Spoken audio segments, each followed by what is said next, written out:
Konflik yang meletup di Keraton Surakarta, Jawa Tengah nyatanya bukan terjadi kali ini saja. Konflik kali ini hanya letupan dari konflik keluarga keraton yang berkepanjangan.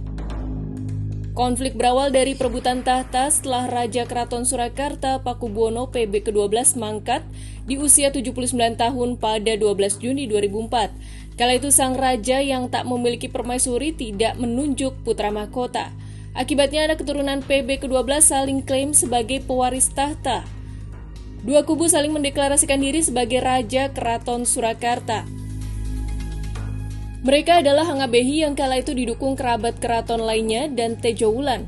Hangabehi yang merupakan putra tertua dari selir ketiga PB ke-12 mendeklarasikan diri sebagai PB ke-13 pada 31 Agustus 2004. Sedangkan Tejo Wulan yang juga putra PB ke-12 namun dari selir yang berbeda, mendeklarasikan diri sebagai PB ke-13 pada 9 November 2004. Saat itu Tejo Wulan masih aktif sebagai anggota TNI berpangkat Letkol Infanteri. Sejak itulah Keraton Surakarta mulai memiliki dua raja alias Raja Kembar. Kisruh Keraton Surakarta terus berlanjut meski kedua kubu sepakat berdamai.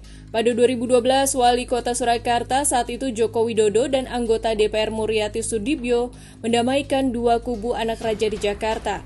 Hasilnya Hangabehi dan Tejo Wulan sepakat berdamai dan menandatangani akta rekonsiliasi.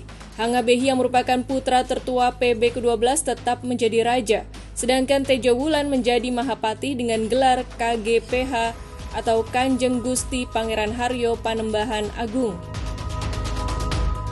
Meski sudah ada rekonsiliasi, kisruh Keraton Surakarta belum berakhir. Sejumlah keturunan PB ke-12 menolak rekonsiliasi dan mendirikan Lembaga Dewan Adat Keraton. Lembaga itu memberhentikan sang raja. Lembaga Dewan Adat Keraton Surakarta berpandangan selama memerintah Hangabehi beberapa kali melakukan pelanggaran. Dewan Adat melarang raja dan pendukungnya memasuki keraton. Sejumlah pintu masuk raja menuju gedung utama Keraton Surakarta dikunci dan ditutup dengan pagar pembatas.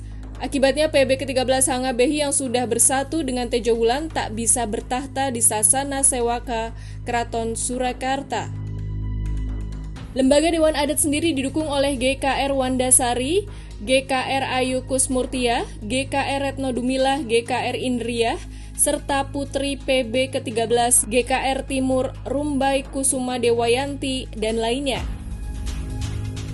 Pemerintah sebenarnya tak tinggal diam. Presiden Jokowi pernah mengutus anggota Watimpres Jenderal Purnawirawan Subagio HS melakukan upaya rekonsiliasi pada 2017.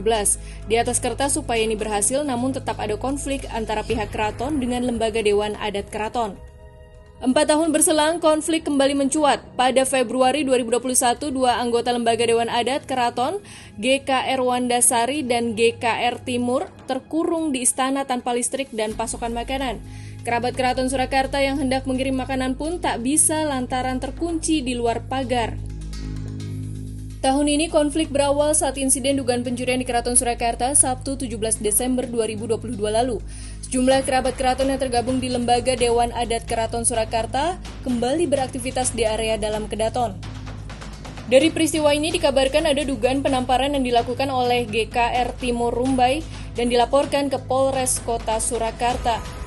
Hingga akhirnya puncak konflik terjadi semalam Jumat 23 Desember 2022 terjadi bentrok.